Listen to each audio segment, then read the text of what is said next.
할렐루야, 구약산책 지체 여러분 안녕하셨죠? 오늘은 11번째 걸음 귀국 시대를 살펴보도록 하겠습니다. 오늘 구약산책의 마지막 날인데요, 마지막까지 유종의 미를 거두시기를 간절히 소망합니다. 우리가 첫 주에 이제 구약개관을 살펴보았고요, 인류가 시작되고 또 어떻게 이스라엘 민족을 택하시게 되었고 또 통일왕국 시대, 분열왕국 시대, 그리고 포로 시대를 거쳐서 오늘 본토로 귀국하게 되는 귀국 시대를 살펴보도록 하겠습니다.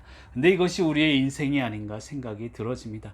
우리의 인생은 결과적으로 하나님 나라를 향해서, 본향을 향해서 나아가는 그런 삶임을 믿고 귀국 시대, 이 축복의 시대를 누리시기를 간절히 소망합니다. 자, 교재는 87쪽을 펴시고요. 자, 교재를 보시면서 같이 따라오면 좋겠습니다. 자, 11번째 산책 시간인데요. 자, 남유다가 바벨론의 포로로 잡혀가게 됩니다. 그리고 지난 시간에 우리가 공부했지만 바벨론 왕 벨사살 왕이 있었습니다. 느부갓네살 왕의 아들이죠. 잔치를 벌이는데 그 잔치를 벌이는 그 잔치 그릇들이요, 예루살렘 성전에서 가지고 온 그런 그릇들이었습니다.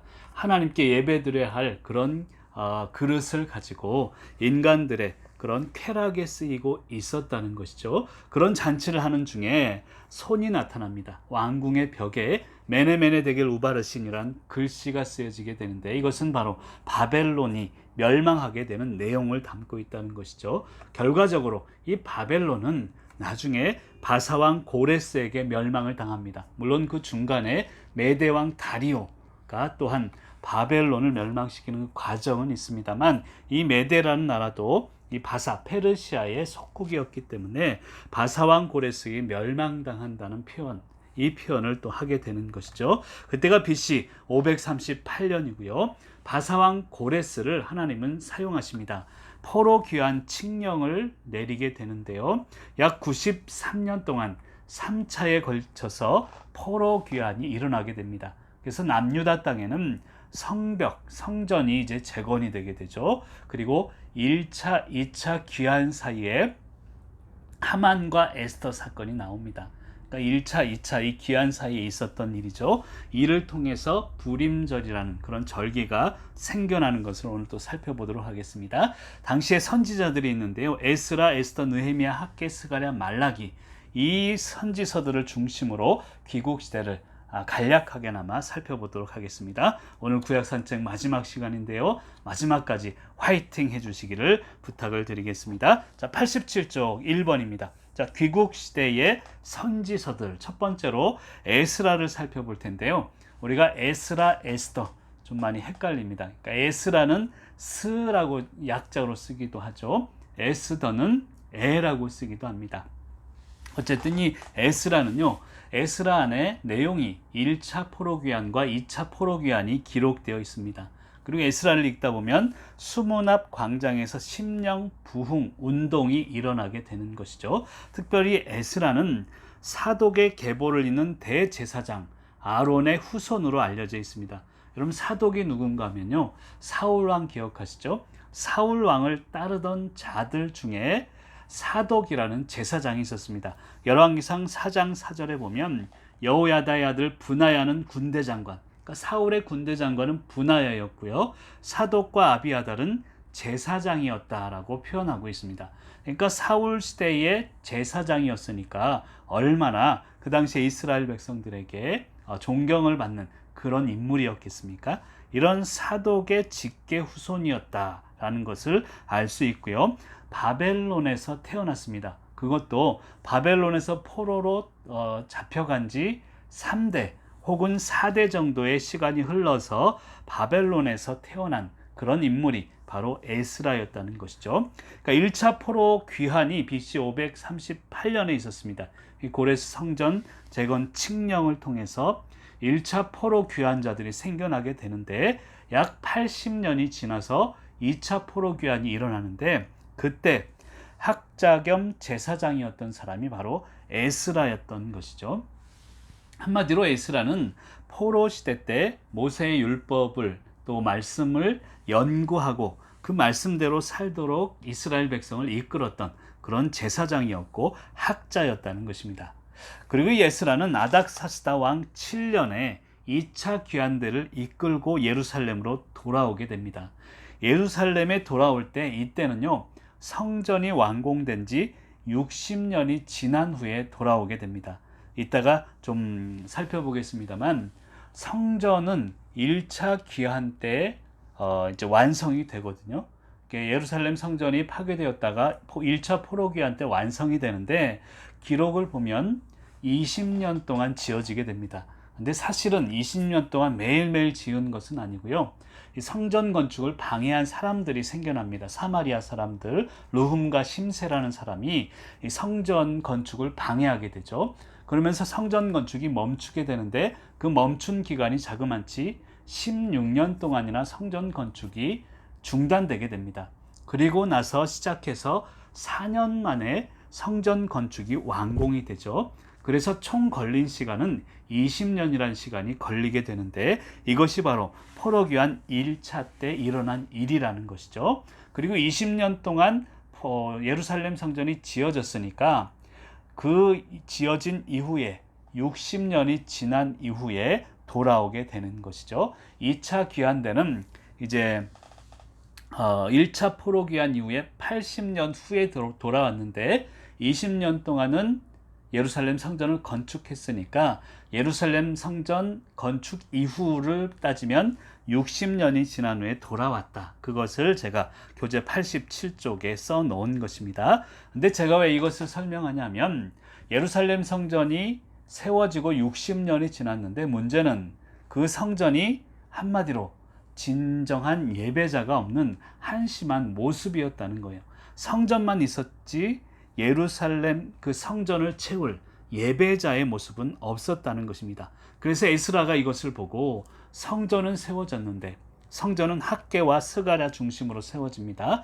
에스라는 이제 그 안에 예배자들, 하나님의 사람들, 하나님의 백성들을 말씀으로 교육시키고 하나님의 사람으로 채우는 일을 했다는 것이죠. 한마디로 이야기하면 백성의 심령을 부흥시키는 일을 담당했던 자가 에스라라는 것입니다. 하나님 앞에 회개운동을 일으키죠. 심령에 불을 붙이고 말씀으로 채우는 일을 에스라가 하게 되었다는 것입니다. 이따 공부하겠습니다만, 학개와 스가랴는 성전을 건축합니다. 그리고 그 이후에 에스라가 그 성전을 채울 하나님의 백성들을 교육하며 훈련시켰다는 것을 알 수 있습니다. 자, 그 다음 페이지 88쪽으로 넘어가서 그럼 에스라의 전체적인 내용을 한번 살펴보도록 하겠습니다.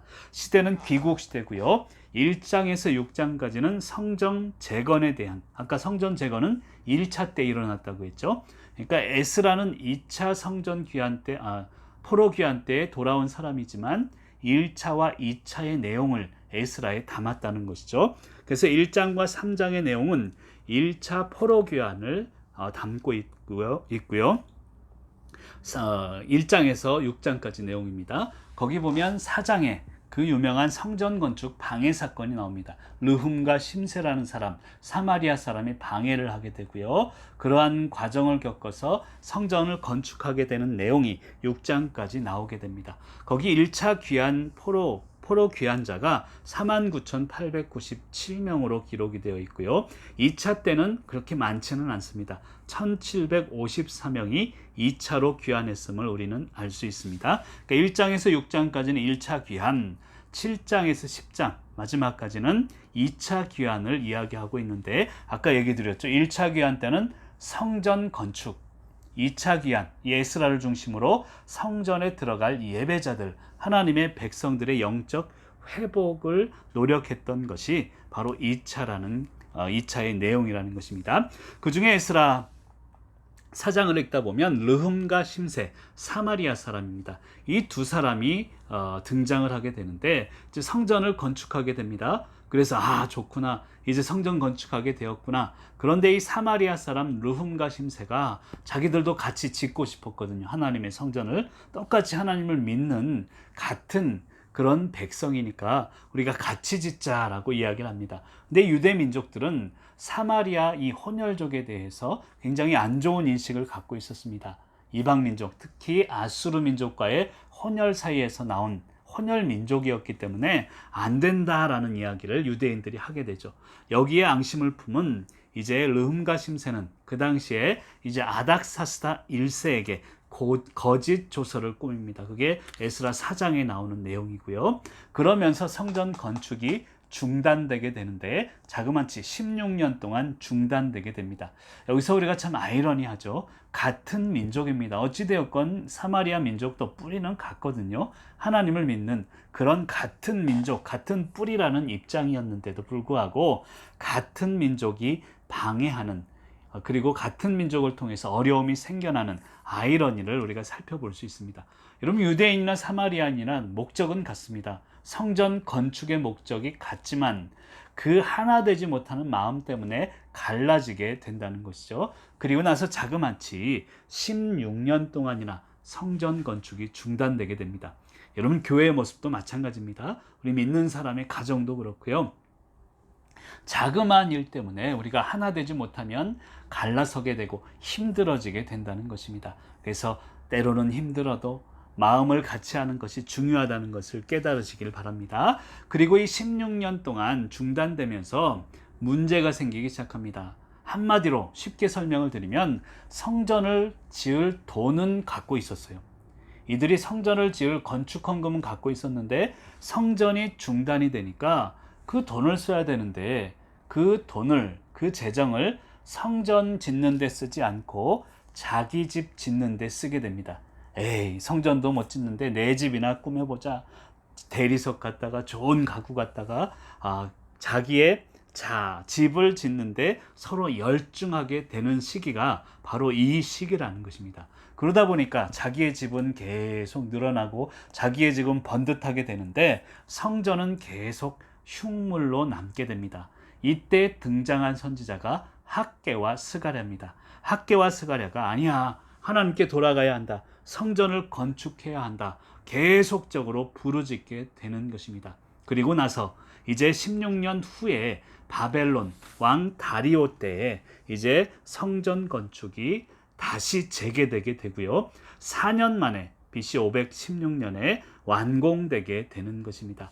한마디로 1차 포로 귀환 이후에 금방 한 3, 4년이면 될 일이 20년이나 걸려서 20년 만에 완공되었다는 것이죠. 그리고 나서 이제 예루살렘 성전이 완공되었으니까 거기 사람들이 많이 가야 되는데 그 20년 동안요, 사람들의 신앙이 계속 피폐해졌다는 거예요. 하나님 중심이었다가 성전만 지어야지 했다가 성전이 중단되면서 자기의 집을 자기에게로 관심이 다시 이렇게 갖게 됐다는 것이죠. 그러면서 60년이 지나서 에스라가 도착을 합니다. 2차 포로귀환 에스라가 도착을 하고 보니 성전은 돼 있는데 60년 동안 사람이 진정한 예배자가 없었다는 것이죠. 그래서 9장을 읽다 보면 에스라가 말씀으로 부흥운동을 합니다. 수문 앞에서 이방인과 섞인 그런 우상, 몸, 마음들, 순수성을 말씀으로 회복해야 함을 계속해서 강조합니다. 그리고 회개운동을 강조합니다. 그리고 에스라가 했던 것이요, 이방 여인을 아내로 맞이한 사람들, 유대인들 명단을 공개해버립니다. 여러분, 그런데 이것은요, 당시에 에스라에게는 목숨을 건 일입니다. 왜 그런가 하면 그 당시에 지금으로 치면 정치인들 그리고 여러 가지 권세자들과 전쟁을 선포한 것이기 때문입니다. 그 당시에는 이 권세자들, 권력을 지은 자들이 그냥 하나님 중심이 아니라 자기 중심으로 흥청망청 우상을 섬기면서 살았거든요. 그래서 이 에스라를 통해서 하나님은 이방 여인 아내를 잡은 자들, 권세자들의 명단을 쭉 공개하게 되고 이제 영적 전쟁을 선포하게 되는 것이죠. 그러면 에스라가 이런 담대함을 가졌던 이유는 비록 인간과의, 권세자들과의 관계가 끊어질지라도 하나님과의 관계를 회복해야 된다는 뜻을 담고 있음을 여러분들 믿으시기를 간절히 소망합니다. 학개와 스가랴를 보내면서 학개가 그런 얘기를 하죠. 성전 건축이 중단돼 있죠. 학개 1장 4절에 보면 이런 말씀이 있습니다. 이 성전이 황폐하였거늘 너희가 이때에 판벽한 집에 거주하는 것이 옳으냐.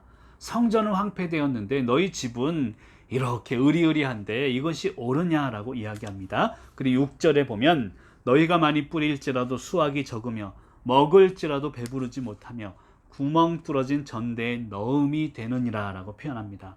여러분, 하나님이 중심이 되지 않으면 우리가 아무리 물질적으로 좋은 집에 산다 해도 먹어도 배부르지 못합니다. 만족하지 못하죠. 구멍 뚫어진 전대에 모든 것을 넣으면 다 헛수고가 되듯이 그런 삶임을 이제 에스라를 통해서 깨달으시기를 바랍니다. 자, 그 다음 88쪽에 에스더를 살펴보겠습니다. 에스라는 스, 에스더는 에로 이제 약자를 쓰고 있습니다.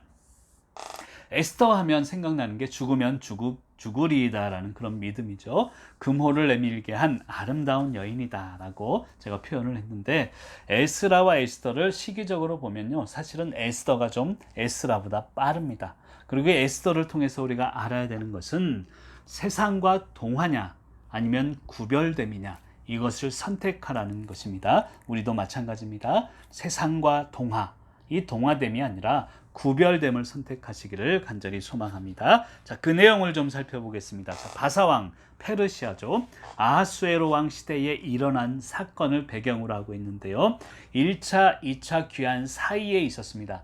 그러니까 에스더는 1차와 2차 사이에 있었고, 에스라는 2차 귀환 때 사람이기 때문에 에스더가 먼저라는 것이죠. 약 10년간 바사에서 있었던 사건을 기록하고 있는데, 에스더 그리고 그의 사촌 모르드게라는 사람이 있었습니다. 그런데 유대인들이 자꾸 왕성해 가니까 유대인 전체를 멸절하려고 하는 하만이라는 사람의 음모가 있다는 것이죠. 그 계략, 음모를 어떻게 저지하고 민족을 구원했는지를 기록한 책이 바로 에스더라는 책입니다. 그리고 이 하만의 그런 위협에서 구해주신 것을 기념하는 것이 바로 부림절이라는 명절인데, 이 부림절에 대해서도 우리가 살펴볼 수 있습니다. 저자는 에스더가 아니고요, 바사가 멸망하기 전에 바사에 살았던 어느 유대인이 저자이다라고 알려져 있습니다. 자, 그 숲 길잡이로 가겠습니다. 자, 시대는 귀국 시대고요. 전체적인 내용을 보면 잔치가 총 10번 기록되어 있습니다. 읽다 보면 10번의 잔치가 기록되어 있는데, 그래서 에스더를 축제의 성경이다라고 표현하기도 합니다. 그리고 에스더를 통해서 부림절이라는 명절이 생겨났는데, 에스더 9장에 보면 유대 민족을 구원해 주신 그 하나님께 감사하는 절기가 바로 이 부림절이죠. 아달월, 지금으로 치면 2월 혹은 3월입니다. 14일, 15일 이때가 바로 부림절이고요. 지금도 유대인들은 이때는 금식하면서 에스더를 낭독한다고 합니다. 그리고 에스더를, 이 부림절을 기념하면서 에스더를 낭독하면서요, 발은 손뼉치고, 그리고 손이죠. 손은 손뼉치고 발은 발구르면서 에스더를 낭독한다고 해요. 왜 그런가 하면 손뼉치는 것은 하나님께 구원의 기쁨을 나타내는 것이고, 발구름을 하는 것은 하만과의 대결에서 승리한 것을 기념하는 그런 몸짓이라고 할 수 있습니다. 한마디로 이야기하면 역전의 기쁨이 아닌가, 저는 그렇게 표현하고 싶습니다. 에스더서를 통해서 역전시키시는 하나님을 발견하시기를 간절히 소망합니다. 자, 88쪽 숲 길잡이 그 표를 보시면서, 자, 1장에서 4장까지의 내용은요, 처음에 1장에서 왕비로 선택된 에스더에 대해서 살펴볼 수 있고요. 그 다음에 2장에서 4장까지는 하만이 이제 개교를 꾸미는 그러한 위험스러운 일들이 기록이 되어 있습니다. 그리고 5장 이후에는 하만이 몰락하고 모르드게가 승리하게 되고요. 8장 이후에는 유다, 이 백성, 하나님의 백성들이 회복하고 다시금 부림절 축제를 통해서 하나님이 구원하심을 기록하고 있다는 것이죠. 한마디로 에스더서를 통해서 하나님이 이스라엘의 주관자 되신다, 우리의 주관자 되심을 확실하게 나타나고 있다는 것이죠. 하나님이 우리의 인생의 삶의 주관자라는 거예요. 그런데 아이러니한 것은요, 이 에스더에는 하나님이라는 단어가 단 한 번도 나오지 않습니다. 그럼에도 불구하고 주제는 하나님이라는 거예요. 이 말씀이 의미하는 것은 보이지 않으나 안 보이지만 우리와 함께 늘 동행하시고 우리를 지켜주시는 하나님을 기록하고 있다는 것이죠. 우리의 삶에 우연은 없습니다. 하나님은 아브라함과 맺은 그 언약, 축복의 언약을 우리에게도 보여주시면서 늘 지금도 우리의 역사와 삶을 다스리고 있음을 믿으시길 바랍니다. 그리고 에스더서를 읽으면서 저는 그런 생각을 해봐요. 이게 우연이 아닌가, 하나님의 계획인가, 그런 생각이 들 때가 많습니다. 왜 에스더는 하필 그때 왕비였나? 왜 모르드게는 하필 그때 암살 음모를 저지했는가? 그리고 이 왕은 하필 그때 잠이 안 와서 모르드게의 상소문을 읽었는가? 이런 것을 살펴보면요, 자그마한 삶의 상황도 우연이 아니라 하나님의 계획하심을 에스더서를 통해서 깨달을 수 있는 것입니다. 자, 그 다음 페이지 학계로 넘어가겠습니다. 학계 89쪽에 넘어가서, 자, 우리 공부 열심히 학계서를 보겠습니다. 자, 학계는 우선순위를 분명히 하자라는 그런 주제를 담고 있는데요. 이 학계에는 특별히 희망의 선지자라고 표현을 합니다. 학계를 읽다 보면 성전 재건이 되고 이제 순종한 자에게 주시는 미래의 약속, 축복, 희망을 담고 있기 때문에 학계는 희망의 선지자다라고 이야기를 하고요. 논리정연한 선지자로 또 알려져 있습니다. 그러니까 현실을 객관적으로 전합니다. 현실은 이렇다 저렇다. 그런데 현실을 통해서 현실에 안주하지 말고 희망을 가져라, 이것을 설명한 것이 바로 학계서의 내용입니다. 자, 학계는 귀한 선지자 중에 가장 먼저 스가랴와 함께 활동한 선지자입니다. 그러니까 아까 우리가 에스라를 살펴봤고 에스더를 살펴봤고 지금 학계를 살펴보고 있는데, 시기적으로 따지면 반대입니다. 학계, 스가랴가 먼저, 그 다음 에스더, 에스라, 이 순서가 시기적인 순서임을 여러분들 기억하시길 바라고요. 자, 1차 귀환 때 스룹바벨과 함께 바벨론에서 귀환합니다. 1차 귀환 때 귀환을 했고요. 예루살렘에 거주하면서 성전 건축을 독려합니다. 그러기 위해서 학계서를 기록한 그런 내용을 담고 있다는 것이죠. 그럼 바사왕 고레스가 성전 재건 칙령을 BC 538년에 내리게 됩니다. 그리고 2년이 지나서 BC 536년에 성전 재건이 시작되지만 사마리아인 르훔과 심세의 강력한 반대에 부딪히고 BC 520년까지 16년 동안 성전 공사가 중단됩니다. 아까 제가 설명을 드렸죠. 그럴 때에 등장한 선지자가 학계와 스가랴라는 거예요. 학계는 스가랴와 함께 성전이 다시 건축될 수 있도록 독려하는 그런 중요한 역할을 하게 되고요. BC 520년에 시작해서 BC 516년 4년간에 걸쳐서 성전을 완공하게 된다는 것이죠. 근데 학계가 왔을 당시에, 스가랴와 함께 왔을 당시에 이 이스라엘 백성의 모습을 좀 살펴볼 필요가 있습니다. 아까도 제가 잠깐 설명을 드렸지만 좀 더 구체적으로 설명을 드리면, 이스라엘 백성의 그 당시의 모습은요, 첫 번째로 성전을 포기했어요. 16년이 지나서 성전은 이제 지어지지 않는구나. 여러분들 생각해 보세요. 집을 짓다가 16년 동안 공사가 중단되었으면 거의 얼마나 시멘트가 그냥 황폐해 있겠습니까? 포기할 정도가 되었다는 거예요. 그러니까 첫 번째로 이스라엘 백성은 성전을 포기했다는 거예요. 이 말의 의미는 하나님 중심의 신앙이 무너졌다는 것을 의미합니다.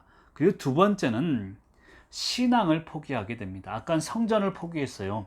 근데 두 번째로 보니까 포로 생활, 이스라엘의 하나님이 최고의 신인 줄 알았더니 바벨론이 더 강하구나, 이런 생각을 갖게 되고 하나님 중심의 신앙을 개인적으로 포기하게 되는 그 상태가 이스라엘 백성의 상태라는 것이죠. 그리고 세 번째는 나만 잘 먹고 잘 살면 된다라는 그런 상황으로 빠지게 됩니다. 왜 그런가 하면 성전을 지을 돈은 갖고 있었지만 이걸 건축 헌금으로 드려야 되는데 건축이 중단돼 있으니까 우리 집이나 짓자, 나만 잘 먹고 잘 살자. 그러니까 우선순위가 바뀌어 버렸다는 것이죠. 하나님 중심에서 나 중심, 인간 중심으로 바뀌어 버린 상태가 학계 스가랴가 왔을 때의 이스라엘 백성의 모습이라는 거예요. 이런 상태의 백성을 하나님은 새롭게 학계와 스가랴를 통해서 먼저 성전을 재건하게 된다는 것입니다. 여러분, 우리는 어떤지 기억해야 될 줄로 믿습니다. 우리도 삶을 살아가면서 내 삶에 무너진 성전은 없는지, 하나님 중심의 신앙이 무너지진 않았는지, 나 중심으로 나의 삶에만 관심 갖진 않았는지를 돌아보시기를 바랍니다. 자, 89쪽 학계서 숲 길잡이 시대는 귀국 시대고요. 자, 1장에서 2장 10절까지 보다 보면 성전 재건 그 영광에 대해서 학개가 이야기합니다. 하나님의 집은 황폐되었고 나중 영광이 이전 영광보다 크리라. 아까 학개는 희망의 선지자라고 했죠. 이런 희망을 이야기하게 되고요. 2장 10절 이후부터 쭉 마지막까지 살펴보다 보면 오늘부터 성전 재건 했죠. 순종하면 내가 너희에게 복을 줄 것이다. 이런 이야기를 하고 있다는 것이죠. 미래의 약속을 담고 있는 것이 학개의 전체적인 내용입니다. 비록 1장, 2장 짧게 기록되어 있지만 거기에 담겨진 희망의 내용은 결코 짧지 않음을 믿으시길 바랍니다. 자, 학개서의 주제, 내용을 보면 삶의 우선순위는 오직 하나님이다. 내 집보다 성전이 우선이다를 강조하고 있습니다. 당시 성전 건축이 중단되었죠. 백성들은 성전보다 자신들의 집을 꾸미는데 더 관심이 많았다는 것입니다. 지금도 마찬가지 아닐까 생각이 듭니다. 하나님의 영광보다 나에게 관심을 갖는 그런 그리스도인들의 삶을 이제는 하나님께로 우선순위로 돌려야 될 줄로 믿습니다. 그때의 진정한 하나님의 축복이 임할 줄 믿습니다. 자, 그리고 스가랴로 넘어갑니다. 스가랴. 자, 스가랴는 메시아의 영광이 성전에 거하다라고 표현할 수 있습니다. 스가랴를 통해서 우리가 깨달을 수 있는 것은 하나님의 영광이고 오실 메시아, 이 메시아의 영광을 기록하고 있다는 것이죠. 선지자이면서 제사장으로 알려 있습니다. 스가랴는 1차 기한 때 아까 얘기했지만 학개와 동시대의 사람이고요. 그 당시에 학개 선지자 총독 스룹바벨 대제사장 여호수아와 함께 1차 귀환을 하게 되는 그런 사람입니다. 바벨론에서 태어난 인물이고요. 총독 스룹바벨의 인도하에 같이 들어온 선지자입니다. 이 스가랴를 읽다 보면 8개의 환상이 나오고요. 8개의 환상을 통해 이스라엘 민족의 운명을 예언하게 됩니다. 그리고 학개와 마찬가지로 학개 스가랴는 중요한 게 성전 건축입니다. 성전 건축을 격려하고 이스라엘의 영적 부흥을 기록한 책이 바로 스가랴서다라고 할 수 있습니다. 결론적으로 후반부에 보면 장차 오실 메시아를 언급을 합니다. 장차 오실 메시아를 예언하면서 이 세상에서 박해와 고난이 존재하지만 메시아를 통해서 오실 메시아를 통해서 평화로 변하게 될 것이다. 이러한 희망의 메시지를 담고 있다는 것이죠. 자, 숲 길잡이로 넘어갑니다. 90쪽에 보시면 희망의 메시지를 담고 있는데 당연히 귀국 시대고요. 거기 보면 1장에서 5장까지 내용, 6장 초반부까지의 내용은 8개의 환상의 내용으로 담고 있는데 그 스가랴가 본 환상들은 제가 그 밑에 표로 또 정리를 해놨습니다. 8개의 환상이 나타나고요. 6장에서 8장까지는 4개의 교훈을 이야기를 합니다. 그리고 장차 오실 메시아 예언이 9장에서 끝장 14장까지 나타나게 되어 있습니다. 그러니까 1장에서 6장까지는 환상을 통해서 이스라엘의 운명을 이야기하고요. 7장에서 8장은 미래 백성들을 향한 계획하심이 여기 담겨져 있고 9장에서 12장까지는 장차 오실 메시아 예언 이런 희망이 담겨져 있다는 것이죠. 그러면 이 스가랴가 본 8개의 환상 이 1장에서 6장, 5장까지 내용을 쭉 보면 나오는데요. 환상들을 좀 살펴보겠습니다. 첫 번째는 8개 환상 중에 첫 번째 환상은 여호와께서 두루 다니시는 그런 환상이 1장 7절에 17절까지 나오는데요. 성전을 재건하다 보니까 지쳐요. 실망이 돼요. 그런 이스라엘에게 하나님이 두루두루 다니신다는 것이죠. 그러면서 용기와 희망을 주신다는 내용이 첫 번째 환상에 담겨져 있습니다. 지금도 마찬가지입니다. 낙심되신 분이 있습니까? 실망 가운데 있는 분 계십니까? 하나님이 두루두루 다니십니다. 그런 것을 믿으시길 바라고요. 두 번째는 1장 18절에서 20절까지 내 뿔과 내 장인, 대장장이에 대해서 환상이 나오는데요. 이 내 뿔은 남유다를 핍박한, 이스라엘을 핍박한 나라들을 이야기하고요. 아수르, 바벨론, 그리고 바사와 로마, 이 헬라를 이야기하기도 합니다. 그 세 번째는 측량줄을 손에 잡은 2장 1절에 그러니까 예루살렘이 측량줄 여기서 여기까지 재건될 거야 라고 하는 예루살렘의 재건을 이제 세 번째 환상을 통해서 보여주고 있고요. 대제사장 여호수아의 정결함이 나타납니다.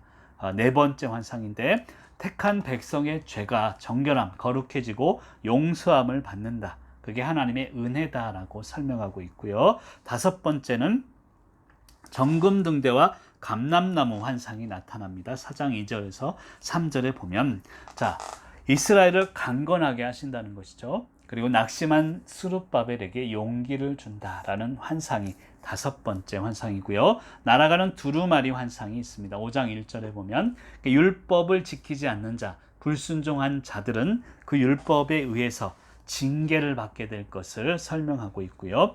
에바 속의 여인 환상이 있습니다. 5장 6절에서 7절에 보면 에바 속의 여인이 있는데요. 환상이 보이는데 이 에바라는 것은 한마디로 양을 재는 단위 계량입니다. 우리로 이야기하면 한 대, 두 대 하는 그런 에바, 양을 재는 그런 계량을 측정하는 단위를 이야기하는데요. 지금도 그런 사람이 있을까 생각이 듭니다만 예전에는 보면 저도 어릴 적 쌀을 사러 가면 쌀 대박에다가 그 밑에 뭘 막 깔아가지고 쌀을 넣고 이렇게 팔았던 그런 속임수를 쓰던 그런 장사치들을 제가 아직도 기억이 납니다. 그러니까 에바가 뜻하는 것은 그 당시에 속임수로 사용되었던 상업주의나 물질주의들을 의미하는 것입니다.